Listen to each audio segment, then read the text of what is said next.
E levantando-se toda a multidão deles, levaram-no a Pilatos.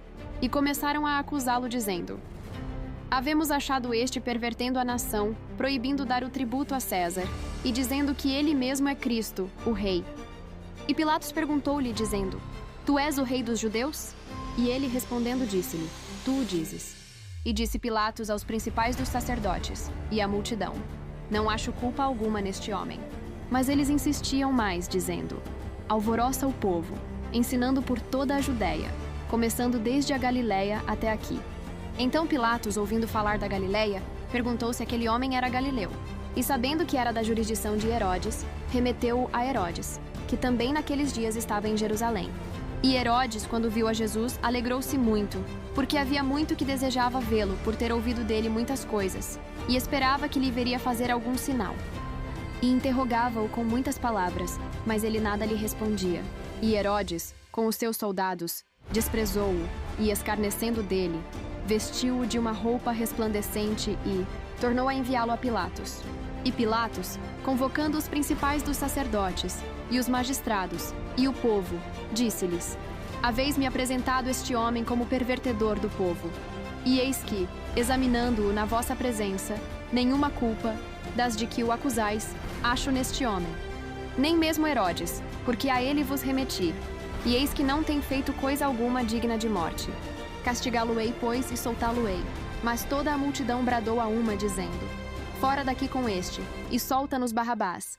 Então Pilatos, querendo soltar a Jesus, falou-lhes outra vez.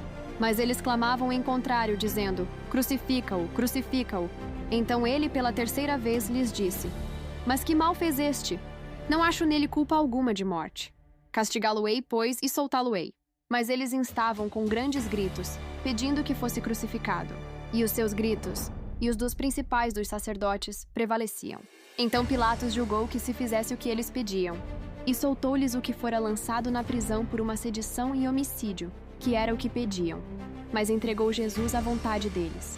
E quando o iam levando, tomaram um certo Simão, Cireneu, que vinha do campo, e puseram-lhe a cruz às costas, para que a levasse após Jesus. E seguia-o grande multidão de povo e de mulheres, as quais batiam nos peitos, e o lamentavam.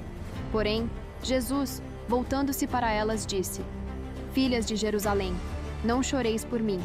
Chorai antes por vós mesmas, e por vossos filhos. E quando chegaram ao lugar chamado a Caveira, ali o crucificaram, e aos malfeitores, um à direita e outro à esquerda. E dizia Jesus: Pai, perdoa-lhes, porque nem sabem o que fazem. E um dos malfeitores que estavam pendurados blasfemava dele, dizendo: Se tu és o Cristo, salva-te a ti mesmo e a nós. Respondendo, porém, o outro, repreendia-o, dizendo: Tu nem ainda temes a Deus, estando na mesma condenação? E nós, na verdade, com justiça, porque recebemos o que os nossos feitos mereciam, mas este nenhum mal fez. E disse a Jesus: Senhor, lembra-te de mim, quando entrares no teu reino. E disse-lhe Jesus: Em verdade te digo que hoje estarás comigo no paraíso.